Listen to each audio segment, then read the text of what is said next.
Buying or selling a home is one of the most important decisions you'll make in your entire life. Call the Holly Ritchie team today for a free market analysis. Good evening, everyone, and welcome to another episode of Spaying the Need. Tonight, I have a special guest who is in the business just like I am, but on a bigger scale. His name is Joe Danyi, owner of Youngstown Studio. I hope I did not butcher your name. You did, but so does everybody else, so we're good. It is Danyi. Danny, oh, that's Joe Danyi. I like that. There you go. And we talk about that. You're almost kind of exploding right now with your Youngstown Studio, and kind of we'll talk a little bit about that here down the road. But kind of tell us kind of how you got started and how you are and got up to where you are now with Youngstown Studio.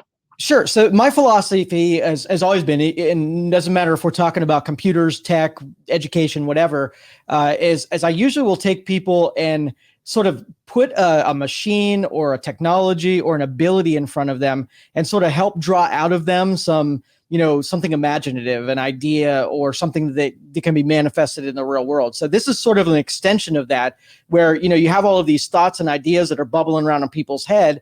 And it's tough to, especially in a social media world, to stand out and to differentiate between all of the other opinions and ideas that are floating around. Well, and we talk about that you're the owner of Youngstown Computer, if I'm correct. Yep. And kind of how did you kind of go from Youngstown Computer to Youngstown Studio? Well, you kind of interact with the same kind of technology, but rather than sort of using it as a practitioner, you're using it as sort of like a technician. And so just reversing it on the other side is, you figure out what all the many ways you can use a computer. And then same thing with a microphone. You can hook a microphone up and get it to sound right and connect it with other people. But then if you're the person in front of the microphone, it's a whole nother world. What made you come up with the idea of Youngstown Studio and where it is today and how that all started? Well, I was a big fan of talk radio, and I was addicted to, the different hosts and the different perspectives that they brought. So then it was obvious that podcasting became sort of a second iteration of that. But instead of it being gatekeepered where you had to be part of a, corporate entity in order to get your voice heard, literally anybody could sit in front of a microphone and do it. So I just kind of fell in love with the radio format that then went into the podcasting format. And kind of what was your thought when you first thought of this Youngstown Studio? You're like, I got this great idea that I should do something like this. Now, was it like, well, I don't know. Or was it like, you know what? That's not a bad idea to what's going on in the world. This thing just existed on a piece of paper for a lot of years. And it wasn't even, I didn't even do anything with it except for it existing on that paper. I was going to open an office downtown and it was just going to be an extension of my, the technical services from Youngstown Computer. But when they asked me to sign the lease, I hesitated for a minute. And rather than put it in Youngstown Computer's name, I just took the plunge and decided to put this in Youngstown Studio's name. And it was kind of weird at the time because Youngstown Studio wasn't doing anything. There was no activity, but I figured that would be the best way to get it moving, is to have a nameplate on the door that said Youngstown Studio. And I needed to make Youngstown Studio exist. That sounds like an interesting story because you hear a lot of spontaneous changes, like, you know what, I'm not going to put it in Youngstown Computer's name. I'm going right to the studio. So I can only imagine what was going through your head after you signed the document, like, okay, what am I doing? Yeah, and it became sort of this lab where if I had some new ideas, it was like a great place to test it out. Because when you open an office, it kind of takes on the form of whatever goes on there. And this office didn't have a form to be able to take on. It's literally anything I felt like doing. So in the first part, it was a meeting space. And then maybe I did some of my own commercial recordings. And then I really started feeding into it until it became what it is now. And I have like 4 studios in this office now. Now, where is Youngstown? So many people, how podcasts are, they can be ran either out of their house or out of an office. Where is Youngstown Studio located? So we're downtown in the Commerce Building across from the YMCA.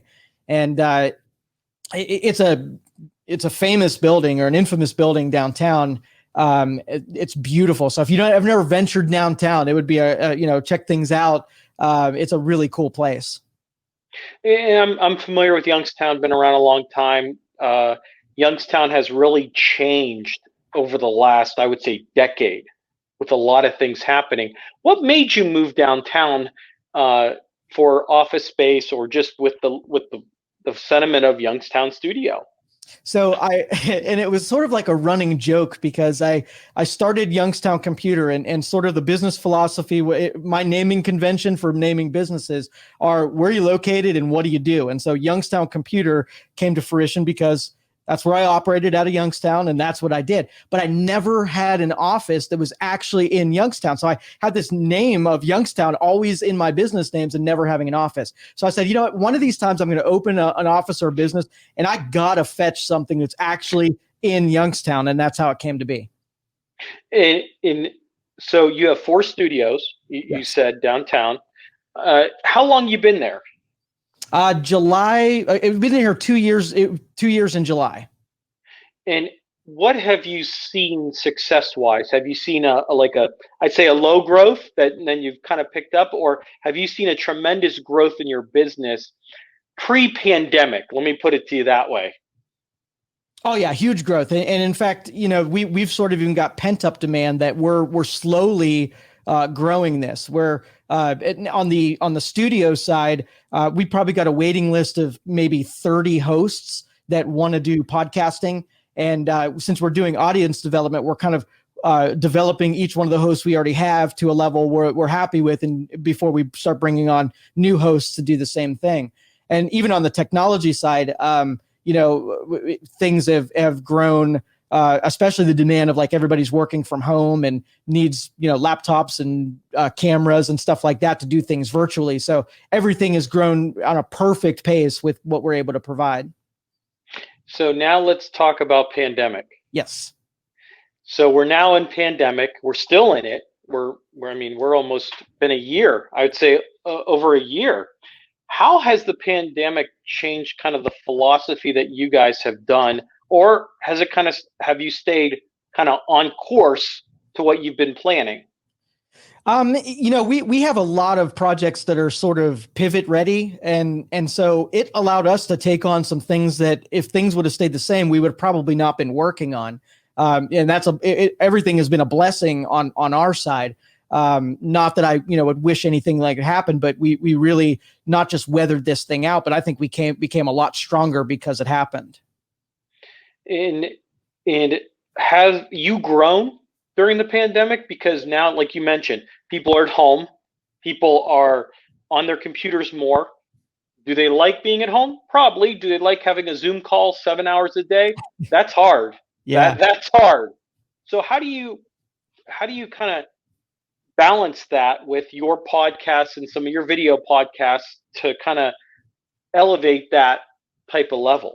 Well, and think about it, like, if people are at home, they're consuming everything different than they used to. I mean, it's one thing to be at home doing your work and being able to pick up, and stream your content over your computer, versus when you're at work where, you got listening ears and you don't want to disturb people. So I think the demand went through the roof on anything that we provide, whether or not be an outlet for hosts to do it, where people obviously have more time and more exposure to it, and the consumption of it on the listening end went through the roof. So I don't think we lost in any department.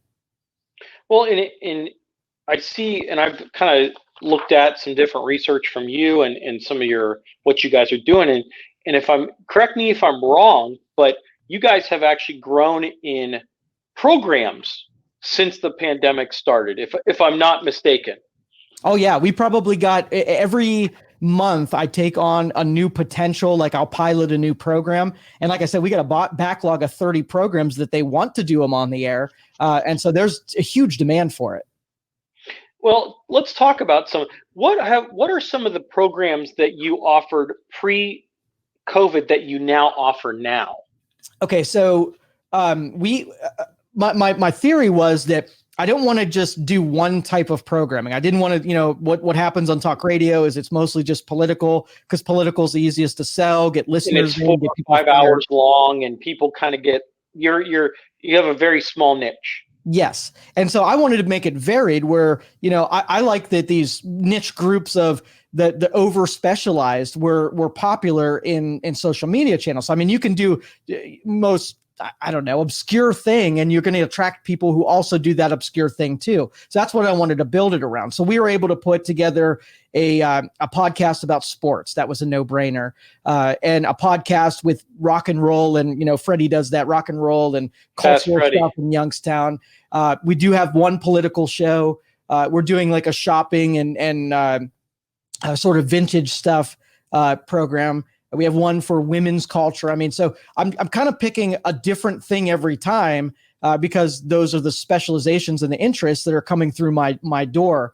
I don't think I could have handpicked it any better, though. I'm kind of glad that I just didn't load up on one specialization, because I think that would be harder to pitch. Well, and I think looking at your schedule and looking at past, you have a very diverse programming, almost like a TV channel, a CBS or an ABC, where you have the news, you have this, you have Fast Freddy doing the old school stuff, and like you mentioned earlier. What has been some of the best programs that you would have not thought of that actually are becoming popular?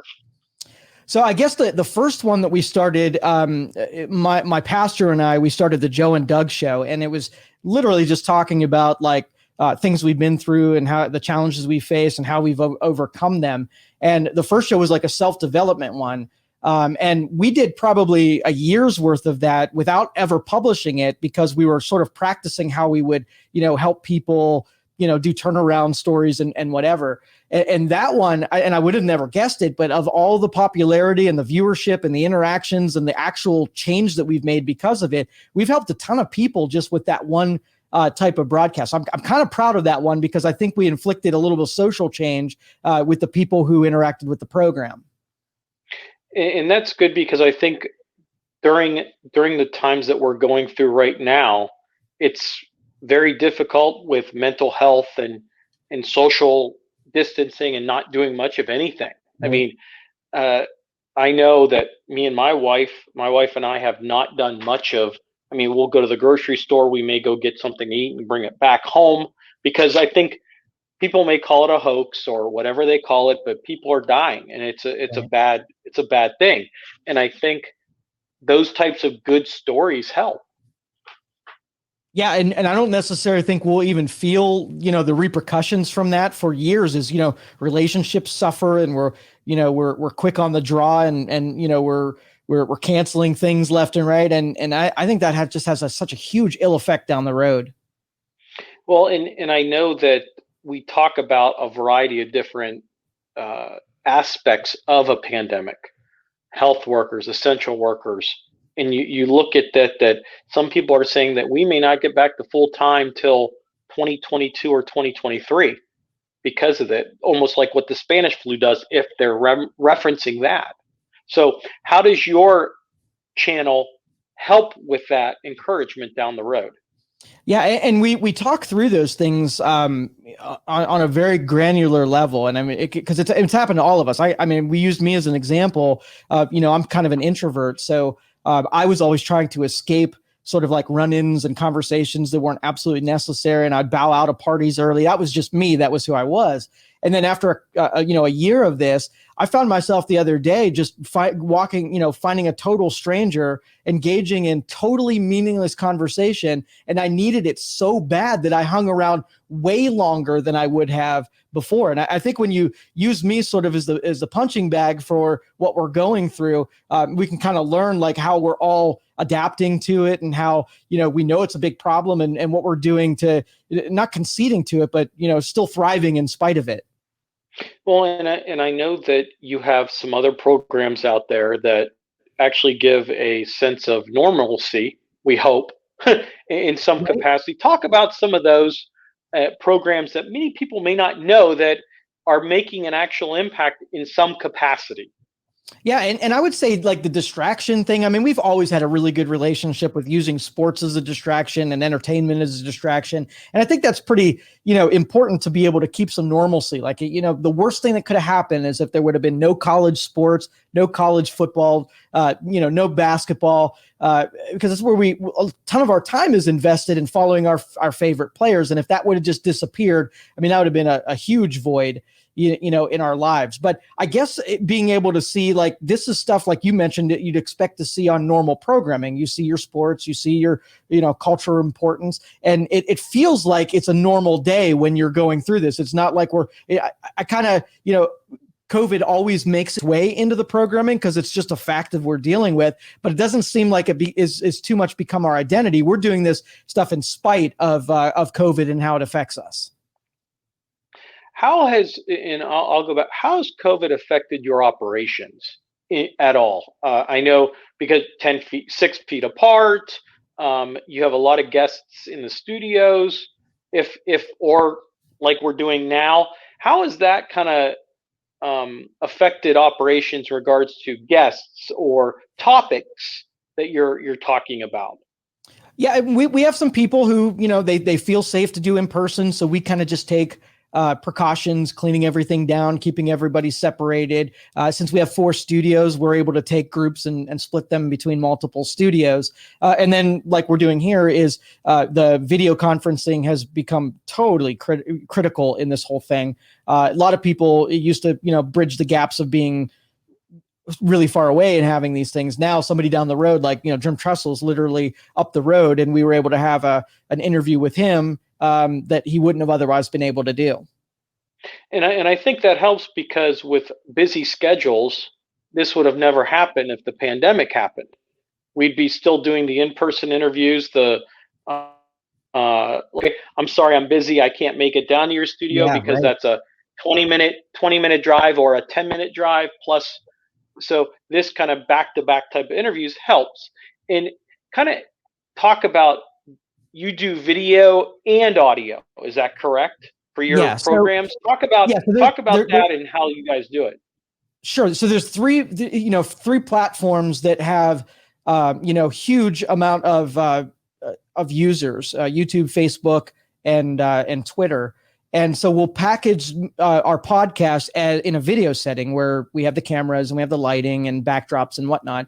And then so we'll drop it on those platforms because they do really well that way. But podcasting has its own, sort of method of consuming. And so we'll package it as an audio version of it. So like our hosts, we have to sort of build in content that works well on the video side. But if something's on the screen, it needs to be narrated and described to the people who can't, see the visuals. So that's really the only complication, is that there are going to be some things that work its way into the video side that don't really play nice on the audio side. And what kind of are your plans moving forward? What are you looking at? And then, well, unfortunately, I think some people are just staying month to month. But what are some of your goals moving forward with Youngstown Studio? What do you want it to be? So we on sort of like day one after I came up with Youngstown Studio, where I can actually make the stuff, I also came up with a channel 330, and it works just like a television deal. So it was a way to use whatever program content and put it in a way like had 24-hour programming. So if you went to channel 330's YouTube channel, it would basically be something you could put on your TV and just allow it to keep playing 24 hours a day. And then programming would be dropped in the live stream so that maybe some of the older people that are more familiar with that's how things work have a way of, consuming the stuff that we're creating down here. And then after that, getting a mechanism that would make it an analog to regular TV, like maybe an app that had, content that we created here distributed through like something like YouTube, but the app would be, a remote friendly way of getting to this stuff. What's your end goal with everything? So, I started the computer company. This is kind of weird to even describe, but I saw how computers were being distributed. And I was looking for sort of a weakness and a void. And I found that anybody who was over 50 years old they didn't want to learn anything new, and they hated this computer thing. And yep, they did.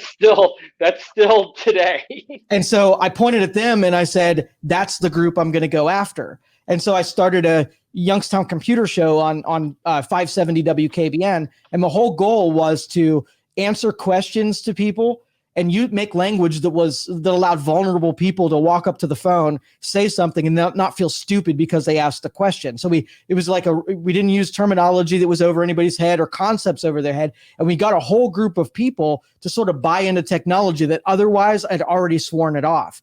So I'm kind of using that same philosophy where, people who know how to use podcasts and find podcasts already found the podcast that they like. And I'm not necessarily going after that group. I obviously will get to them, but I want to go after a group where has no, they basically don't even know that this world exists, and trying to make it easy enough where they can warm up to it and start grazing content in the same way that the younger generation does right now.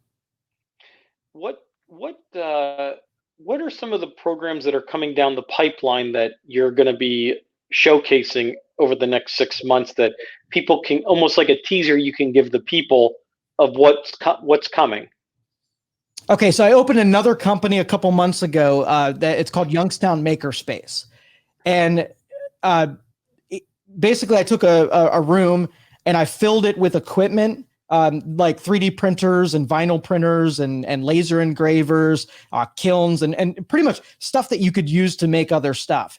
And the premise of the business is I'm going to take people who don't already know how to use that stuff, but invite them to come in and use their hands and feel their way through and learn how to use these machines. So I put like real world equipment in front of people, and then I demonstrate and teach how to use that equipment. So that's the overall philosophy, is I'm going to basically take people without having to go to a technical school, how to, go to college for these things, and be able to instruct. And I want to bring out sort of like the imagination in people, and sometimes giving these raw materials and this stuff that allows you to do stuff, putting it in front of them. And, there might be a radio host that's brilliant, won't go to, broadcasting school, but if I give them a microphone and I give them a stage, that might come out of them, and we might create, amazing people, providers of content. Well, yeah, that's a good point, because there are some people that showcase in a certain specific talent, but really never went to school for it. Exactly. And you look at it as, what did I do for 10 years? I should have a PhD. Isn't it? Like, you go to school more than 8 years, you should have a PhD. Right. Exactly. Called a doctor. Yeah. So if you look at everything that we're doing here, it's more school than it is, business. We're just going to create a whole lot of people and give them skills that they didn't have before. And we're going to team up with them and put a lot of stuff into the marketplace. And it's just going to be fun overall. Well, it sounds like you're well on your way, and I appreciate you taking time. And I know you got a busy schedule as it is. And one thing, let me end with this. What are your goals? And I know I asked this a little bit, but what are some of your things you're working on now that not many people know? Good question. I think, because of the new, I know one that we didn't bring up. We're putting together a shopping network. We partnered with a marketing genius and a guy that just knows procurement like it's nobody's business. And he said what Youngstown needs is a local shopping channel. Where not only is it a place, that you can entice buyers there, but it's made up of products that are produced here in Youngstown. And so that gives sort of like a new venue for people who make stuff here locally that, maybe they're fighting to get into normal distribution in grocery stores and on retail shelves. But if I create a store that, sort of like highlights local producers, and then I invite the public to support local producers, I think that has an outcome that'll benefit us, them, and everyone. That's an interesting thought. A shopping channel in Youngstown. Yeah. We'll be looking forward to that. Joe, I appreciate you taking time out of your busy schedule. At the end of each podcast, I like to ask some fun questions. Are you interested? Let's do it. Okay.